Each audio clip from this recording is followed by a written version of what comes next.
Les récents changements technologiques ont modifié et modifient encore notre façon de consommer, de vendre et de produire.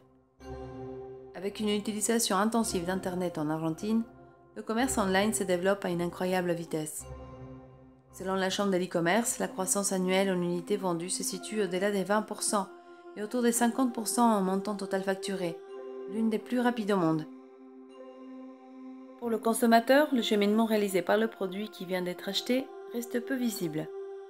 Nous pourrions presque croire que nous devenons moins mobiles, que les marchandises se matérialisent là, devant notre porte.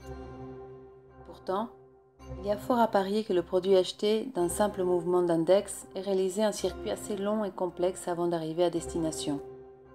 C'est simple. Avant, nous allions vers les choses, maintenant les choses viennent à nous. Les paquets vont, littéralement, dans tous les sens.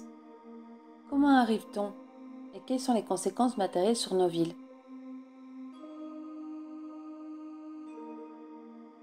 Para mí lo que sería un salto tecnológico que tuvo y está teniendo bastante impacto en lo que es la movilidad y la logística y puntualmente la última milla es la optimización que se puede hacer a partir de distintos algoritmos de la ruta o la mejor ruta de entrega teniendo en cuenta distintas limitantes o distintas variables.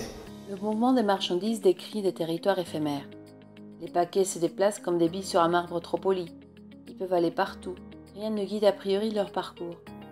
Mais à différence des billes, les marchandises, si tout va bien, vont là où elles doivent aller et arrivent au moment où elles doivent arriver. Une succession de processus et de manipulations à haute teneur technologique permet que la magie opère. Les nouveaux acteurs les maîtrisent et les perfectionnent. Ils s'ajustent à cette ville lisse et glissante dans laquelle nous consommons et occupent les interstices laissés par une réglementation peu adaptée. Les intermédiaires sont engloutis et remplacés par des fournisseurs de services facturés à la demande. Hay gente que compra una máquina de $10.000 por internet.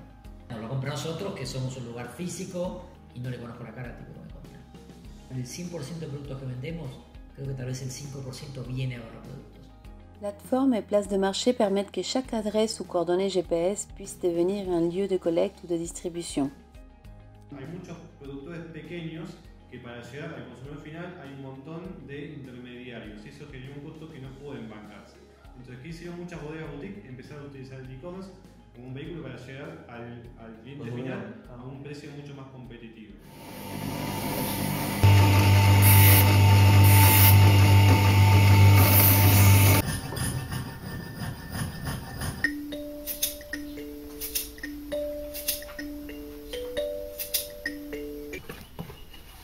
Los embalo en una caja, los protejo por ser medio delicados y puede ser correo cuando es por Mercado Libre y si no puede ser por Facebook, previo acuerdo con la persona, puede ser un encuentro o lo pueden venir a retirar a una zona que nos quede cómodo.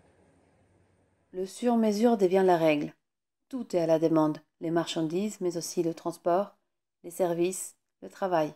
Estas empresas, cuando tú empiezas a trabajar en ellas, que cualquier persona lo puede hacer, tú te vas a dar cuenta que hay una relación de dependencia, que estamos siendo controlados, subordinados, nos sancionan, estamos haciendo la voluntad de la empresa, no somos libres, no somos independientes, la empresa sí interviene en primera persona, con lo cual, en base a esa problemática que ellos están interviniendo en primera persona, nosotros le estamos exigiendo lo básico, como es el ART, porque hay accidentes casi todos los días.